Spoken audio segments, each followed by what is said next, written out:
愿意与中国接触解决乌克兰危机，拜登或许是想通了，但中国对这件事情需要保持冷静。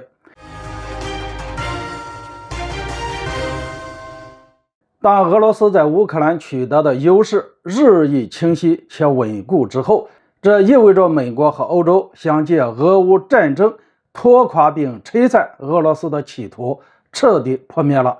于是眼看事态超过了预期，美国重要立场出现了转变。关键时刻，拜登想到了中国。根据环球网的消息称，马克龙近日在访华之前先给拜登打了一通电话。经过这次通话之后，拜登或许是想通了，表示愿意和中国接触，以尽快解决乌克兰危机。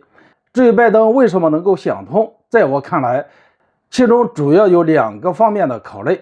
首先就是对俄乌之间成本的考虑。从战争开始到现在，事态的发展已经远远超出了所有人的预料。或许拜登政府最先开始的目的是想借着对乌克兰的大力支持以及对俄罗斯的全面制裁，帮助泽连斯基赢得这场战争。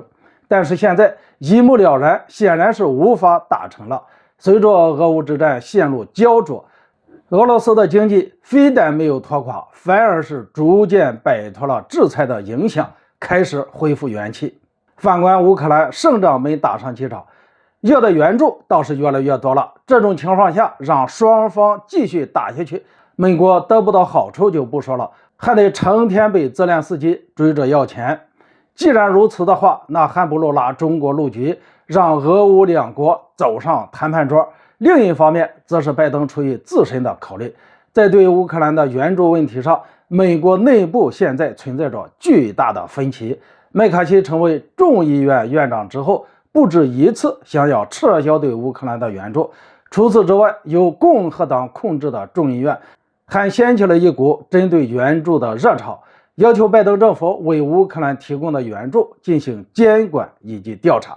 这些要求的用意有何目的呢？自然是不言而喻的，无非就是想查出点什么，好翻旧账，让拜登难堪，打击他的威信。而拜登面对着明年大选的压力，当然不想在乌克兰问题上被共和党抓到把柄。为此，在局势不明朗的情况下，拜登愿意和中国接触乌克兰危机，也就不难理解了。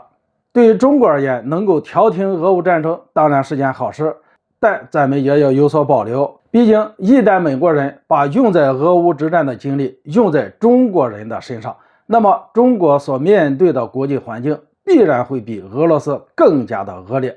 美国在亚洲的这票盟友一定会竭尽所能的与美国合作，阻止中国的崛起与发展。近来美国与日韩之间的军事联系，以及菲律宾新建4个美军基地，足以证明这并不是一种胡思乱想的担忧。所以咱们必须在调停俄乌战争这件事上保持足够多的冷静。好了，今天就说到这里，咱们下次见。